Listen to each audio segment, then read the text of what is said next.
Assalamualaikum warahmatullahi wabarakatuh. Saya Tria Johandayani dari Fakultas Ilmu Pendidikan, Prodi Pendidikan Ekonomi, kelas Pendidikan Ekonomi A. Di sini saya akan menjelaskan konsep ibadah dalam ajaran agama Islam untuk memenuhi tugas ujian tengah semester mata kuliah Pendidikan Agama dengan dosen pengampu Bapak Aden Sudarman. Yang pertama ada pengertian ibadah secara etimologi. Ibadah secara etimologi berasal dari bahasa Arab, yaitu abida, ya'budu, abdan, ibadatan, yang berarti taat, tunduk, patuh, dan merendahkan diri. Dari pengertian itu, mempunyai makna yang berdekatan, secara yang seorang yang tunduk, patuh, dan merendahkan diri di hadapan yang disembah atau yang disebut dengan abid. Selanjutnya ada pengertian ibadah secara terminologi. Yang pertama ada Syekhul Islam Ibnu Taimiyah rahimahumullah yang mendefinisikan segala nama yang meliputi apa saja yang dicintai dan diridhoi Allah Subhanahu wa taala dari ucapan, amal batin dan lahiriah. Yang selanjutnya ada Ibnul Qayyim, yaitu ibadah adalah kesempurnaan cinta bersama kesempurnaan kepatuhan.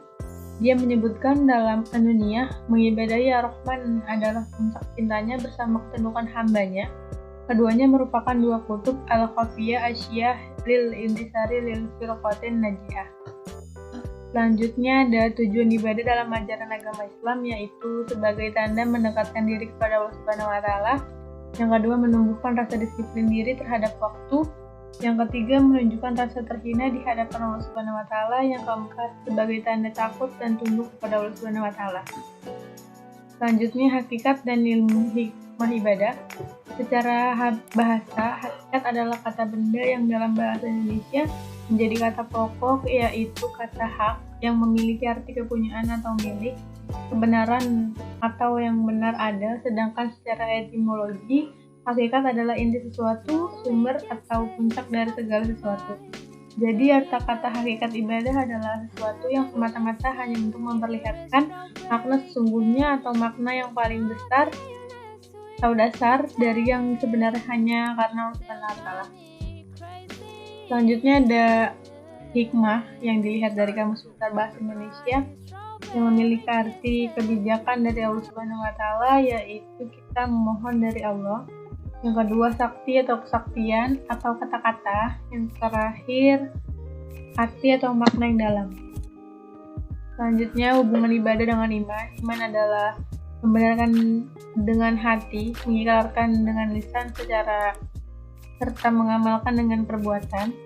Yang dimaksud membenarkan dengan hati yaitu mempercayai dan meyakini segala yang dibawa Rasulullah.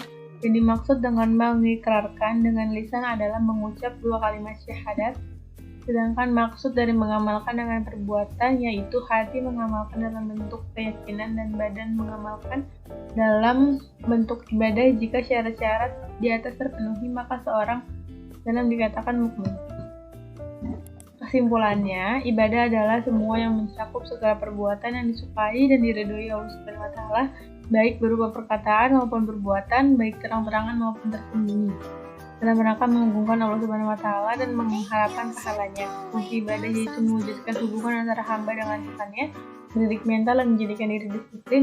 Hikmah ibadah adalah menjadikan manusia yang disiplin dan bertanggung jawab, dan keutamaan ibadah adalah untuk mensucikan jiwa dan meningkatkan derajat manusia di hadapan Tuhannya. Sekian presentasi yang bisa saya sampaikan. Kurang lebihnya mohon maaf. Wassalamualaikum warahmatullahi wabarakatuh.